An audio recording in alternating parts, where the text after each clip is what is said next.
कानपुर का Jajmau Manchester of UP कहा जाता था। इसके पीछे की वजह थी यहाँ का उच्च क्वालिटी का चमड़ा। पशुओं की खाल से चमड़ा बनाने के लिए यहाँ कई ट्रेनियां लगाई गई और उच्च क्वालिटी का चमड़ा भी बनाया गया। चमड़ा बनाने का पूरा प्रोसेस लीगल तौर पर किया जाता है। वहीं पशुओं की खाल से चमड़ा बनाने में अनेकों प्रक्रियाओं का पालन किया जाता है। चमड़ा बनाने की प्रक्रिया के दौरान फ्लेसिंग निकलता है, जिसको आम भाषा में कच्चा माल बोला जाता है। साथ ही चमड़े बनाने के उपरांत उसका बेकार हिस्सा, जिसको कटिंग कहते हैं। यह सब पूरी बात आपको इसलिए बताई जा रही है ताकि आपको आसानी से समझ में आ जाए कि नकली घी कैसे तैयार किया जाता है। तो आपको बताते हैं नकली घी बनाने की इस पूरी प्रक्रिया के विषय में। चमड़े की कटिंग और पशुओं की खाल से चमड़ा बनाने के दौरान निकला हुआ लसलसा तरल पदार्थ बिना परमिट, बिना फिटनेस के वाहनों के जरिए कानपुर के जाजमऊ से उन्नाव में लाया जा रहा है और यहीं से नकली घी बनाने का पूरा कारोबार चल रहा है। सबसे पहले एक बड़े से लोहे या स्टील के चकोर आकार के पतीले नुमा बर्तन में लसलसा तरल पदार्थ और चमड़े की कटिंग के साथ जानवरों की सींग, खुर, हड्डियां डालकर उसमें बेकिंग सोडा और पानी के साथ साथ एक निश्चित धीमी आंच में करीब 3 से 4 घंटे तक इसे गलाने की प्रक्रिया की जाती है। एक समय के बाद यह लगभग 80% पतीले में डाला और शेष गल जाते हैं। एक समय के बाद यह लगभग 80% पतीले में डाला गया लसलसा तरल पदार्थ व जानवरों के अवशेष गल जाते हैं। इस प्रक्रिया में गला हुआ हिस्सा ही चर्बी या टैलो कहलाती है। चलिए आपको यह भी बता देते हैं कि चर्बी का उपयोग कहां कहां पर होता है। चर्बी से मुख्यतः 3 चीजें बनाई जाती हैं। एनामिल पेंट, जिसे हम अपने घरों की दीवारों पर लगाते हैं, ग्लू, फेविकोल इत्यादि, जिन्हें हम कागज, लकड़ी जोड़ने के काम में लेते हैं, और तीसरी जो सबसे महत्वपूर्ण चीज बनती है वो है शुद्ध देसी घी। जी हाँ, शुद्ध देसी घी। यही देसी घी यहाँ थोक मंडियों में 120 से 150 रुपए किलो तक भरपूर बिकता है।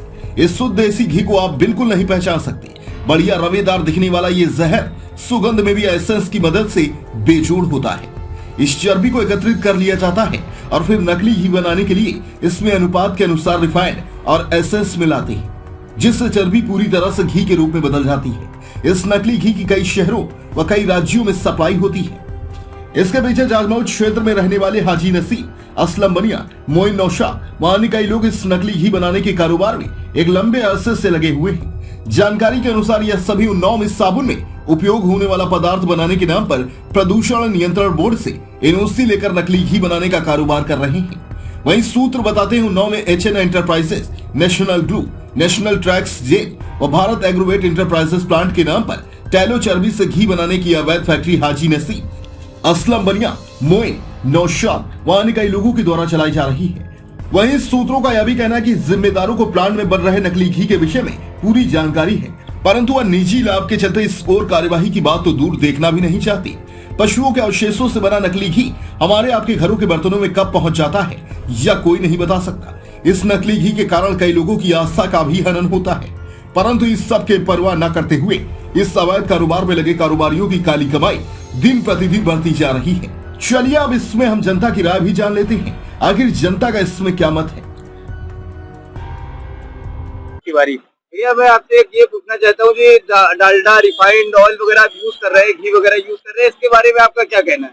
इसके बारे में देखो, जो समाज में चर्चाएं हैं वो कुछ खास अच्छी नहीं है। आप देख रहे हैं डॉक्टर्स के पास जाते हैं, वो हमेशा हमें सजेस्ट करते हैं कि कोलेस्ट्रॉल या जो भी चीजें बढ़ रही हैं वो आज के जो हम लोग डालडा है और भी से रिलेटेड जो भी ऑयली चीजें हैं वो अच्छी नहीं आ रही हैं।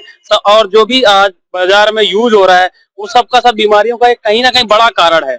हमारे समाज में जो आप देखो हृदय से संबंधित जो भी रोग हैं वो सब इन्हीं वजहों से हो रहे हैं। सरकार को इसमें कुछ अच्छे प्रोडक्ट लाने के लिए कुछ सही कदम उठाने चाहिए, क्योंकि यहाँ पे जो व्यापारी हैं ऑयल्स के रिलेटेड वो ज्यादा फायदा उठाने के चक्कर में इसमें पाम ऑयल या इससे रिलेटेड जो गंदे ऑयल्स हैं जिसमें ज्यादा प्रॉफिट हो उस पे फोकस करते हैं। समाज में जो लोग इस चीज को यूज कर रहे हैं उनके लिए ज्यादा ध्यान नहीं दिया जाता। इसमें सरकार को कुछ ना कुछ उचित कदम उठाना चाहिए और जो हमारी फूड कॉर्पोरेशन जो टीम्स हैं इनको ज्यादा से ज्यादा कंपनियों में जाके छापा मारे ताकि इनको जो ये काला धंधा चला रहे हैं इन पे लगाम लगे। और इसमें बहुत अच्छी राय नहीं है। जो लोग समझते हैं वो अपना घरेलू तेल यूज करने का प्रयास करते हैं, इस पे लोग फोकस भी कर रहे हैं और आगे हमें लगता है इसकी जागरूकता होनी चाहिए। और आपने बहुत अच्छा प्रश्न पूछा, इसके लिए बहुत धन्यवाद। अच्छी मुहिम है आपकी, थैंक यू। क्या नाम है आपका? मेरा नाम अंकुर चतुर्वेदी है। तो भैया मैं आपसे एक सवाल पूछना चाहता हूँ, जो ये रिफाइंड और घी और जो ऑयल वगैरह घर में हम यूज कर रहे हैं इसके बारे में क्या कहना है आप?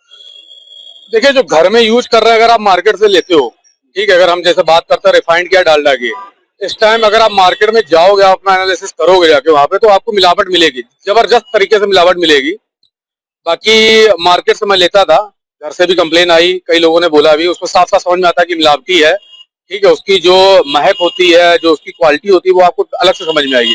अब तो मैं थोड़ा सा अलग से निकलवाता हूँ, अपने परिचित हैं उनसे लेता हूँ, लेकिन मार्केट में अगर आप जाओगे, आप किसी भी शॉप में चले जाओ, किसी भी बड़ी शॉप में चले जाओ, आपको मिलावट मिलेगी। ये जो मंदिरों में भी यूज होता है घी वगैरह, और ये सब धार्मिक कार्यक्रमों में यूज हो रहा है, देखिए, मंदिरों की बात करें, अगर मंदिरों में अगर हम देखें, तो वो जहां तक मेरा जो मानना है, वो पैसा अगर देखा जाए तो हम पब्लिक का ही होता है। ठीक है, लेकिन पब्लिक के हिसाब से अगर आप देखेंगे तो पैसा बहुत होता है, लेकिन वो क्या करते हैं ना, मंदिरों में तो मेरे हिसाब से आम जनता तब भी थोड़ा देख के खाती है, लेकिन मंदिरों में आप जाओगे तो मंदिरों में तो प्योर मिलावट मिलेगी आपको। यानी अगर आप देखोगे, रेशियो देखोगे, तो आपको 60% मिलावट मिलेगी, 40% ओरिजिनलिटी होगी। और ये लक्षण क्या है भैया, आप क्या बताना? देखिए, लक्षण उसमें अगर आप यूज करते हो, आपने कभी अच्छा खाया है, तो आप अगर यूज करोगे तो मिलावट वाला जो होगा ना ऑयल, वो आपको अलग से दिखेगा। ठीक है, उसका टेस्ट होगा वो बिल्कुल अलग होगा। आप अगर बराबर उसको यूज कर रहा हो, तो आप देख लेना, आपके घर में कोई ना कोई निरंतर बीमार पड़ता रहेगा। और कभी भी आप जाओगे तो डॉक्टर हमेशा ये सलाह देगा कि आप जो भी खा रहे हो, थोड़ा सा उसके खान पान पे अपना ध्यान दें। तो खान पान जो हमारा है ना, वो ये मिलावट का जो ऑयल है, मेन यही रीजन है हमारा। ठीक, धन्यवाद। नमो देव्यै महादेव्यै शिवायै सततं नमः नमः प्रकृते वज्राय ताम प्रताश्वदाम। मेरा नाम महंत गोविंद पांडे, माँ कात्यायनी पीठ पूर्वामीर कानपुर से, सरसौल से जी। महाराज जी, त्यौहार नज़दीक आते ही घरों में इस्तेमाल किए जाने वाले घी तेल में जो मिलावटें हो रही हैं, उसके बारे में आप क्या कहेंगे?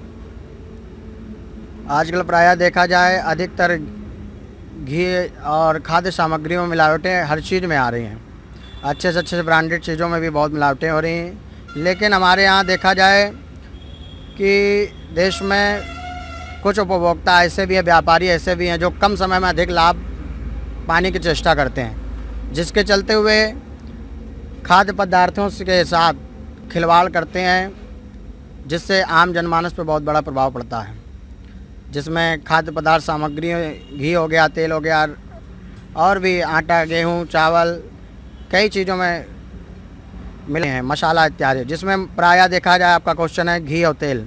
घी और तेल ऐसी चीज़ है जो हमेशा घरों में इस्तेमाल करने वाली चीज़ें हैं, जिससे खाने से शरीर पर बहुत प्रभाव पड़ता है। आजकल जैसे देखा जाए, लोगों के किडनी पर, फेफड़े पर, आँखों की रोशनी पर, ऐसी अन्य बीमारियां, कैंसर जैसी भारी बीमारियां भी खाद्य पदार्थ से प्रभावित हो रहे हैं, लोग पड़ रहे हैं। जिसमें घी हो गया, आस्था के साथ मजाक किया जा रहा है। घी में चर्बी युक्त घी तैयार हो रहा है, आलू मिश्रित कर देते हैं, कई सुगंधित द्रव्य डाल करके उसको तैयार कर देते हैं, रंग कलर डाल देते हैं।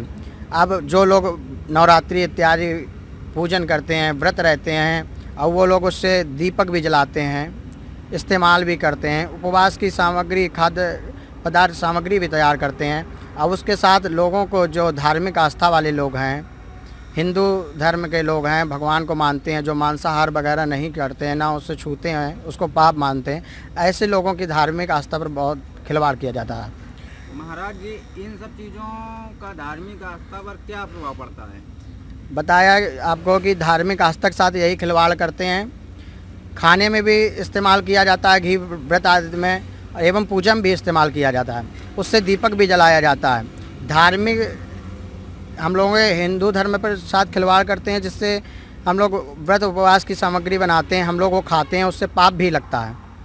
हम लोग, जो लोग चींटी, हिंदू धर्म के लोग हैं, चींटी भी मारने पर पाप समझते हैं। उसके हम अपने ही इस्तेमाल होने वाले तेल इत्यादि घी में अगर मांस युक्त, चर्बी युक्त घी इस्तेमाल कर रहे हैं, इस पर बहुत बड़ा प्रभाव पड़ता है। भाई साहब, अपना पूरा परिचय दें। मेरा नाम शिखर सिंह गौतम, मैं ग्राम पूर्वामीर, ब्लॉक सरसौल, कानपुर नगर का रहने वाला हूँ। भाई साहब, त्यौहार के नज़दीक आते ही घरों में इस्तेमाल किए जाने वाले घी तेल जो मिलावटें, घी तेल में जो मिलावटें हो रही हैं, उसके बारे में आप क्या कहेंगे? ये जो घी और तेल में मिलावटें हो रही हैं, ये बहुत ही अच्छा प्रश्न है आपका, और शायद पत्रकारिता के विषय में पहली बार ऐसे किसी व्यक्ति ने ये प्रश्न रखा है जो आज जनहित के लिए। ये घी और तेल में मिलावटें जो मुख्य रूप से जो मांसाहारी व्यक्ति नहीं है, जो मांस मदिरा का सेवन नहीं करते हैं, और नवरात्र का भी समय 2 दिन बाद आने वाला है, और उसको देखते हुए जो घी में कहीं चर्बी मिलाई जा रही है जानवरों की, तो कहीं कुछ मिलाया जा रहा है, और उसको देखते हुए तो जो खाद्य पदार्थ हैं हर व्यक्ति, घी हो या तेल हो, हर उस व्यक्ति नवरात्र का समय आ रहा है, पूजा पाठ में भी प्रयोग करता है, स्वयं के खाने में भी प्रयोग करता है, जिसको पूर्णतः प्रतिबंधित होना चाहिए। और मैं आपके चैनल के माध्यम से ये कहना चाहूँगा और आम जनमानस को भी इस मामले में जागरूक होना चाहिए कि एक बार आए आपके साथ कदम से कदम मिलाकर चले। और आपने जो ये अभियान उठाया ये बहुत ही अच्छी चीज़ है और मैं इसके लिए आपके चैनल का शुक्रगुजार हूँ। इन सब चीज़ों का धार्मिक आस्था पर क्या प्रभाव पड़ता है? धार्मिक आस्थाओं पे प्रभाव सबसे ज़्यादा चीज़, जैसे मैं ही नवरात्र का व्रत रहता हूँ मैं स्वयं, और अगर मान लीजिए मेरे यहाँ गाय भैंस नहीं है, मैं मार्केट से ही घी खरीदता हूँ, वो उसको उसी से मैं भगवान का दीपक जलाता हूँ, उसी का प्रयोग मैं अपने खाने में करता हूँ। अगर मेरी जानकारी में तो मैं शुद्ध खा रहा हूँ लेकिन वो मिलावटी है, तो इससे निश्चित रूप से उसमें धार्मिक आस्थाओं पर कहीं ना कहीं ये धार्मिक आस्था को प्रभावित करता है और एक हमारे धर्म को भी पूरी तरीके से प्रभावित करता है। धन्यवाद। ऐसे में एक बड़ा सवाल यह बनता है कि हाजी नसीम वह सभी चर्बी कारोबारियों से घी साबुन कर विदेशी कंपनी को बेचते हैं, तो एक हमारे सवाल का जवाब सभी चर्बी कारोबारी व उनके सहयोगी दे दें कि जो चर्बी, तेल, घी, डालडा रिफाइंड में मिलाया जाता है वो कहां से आता है या आपके उन विदेशी खरीदारों की है जिसको खाकर हमारी युवा पीढ़ी बर्बाद हो रही है, हमारी आस्था से खिलवाड़ हो रहा है।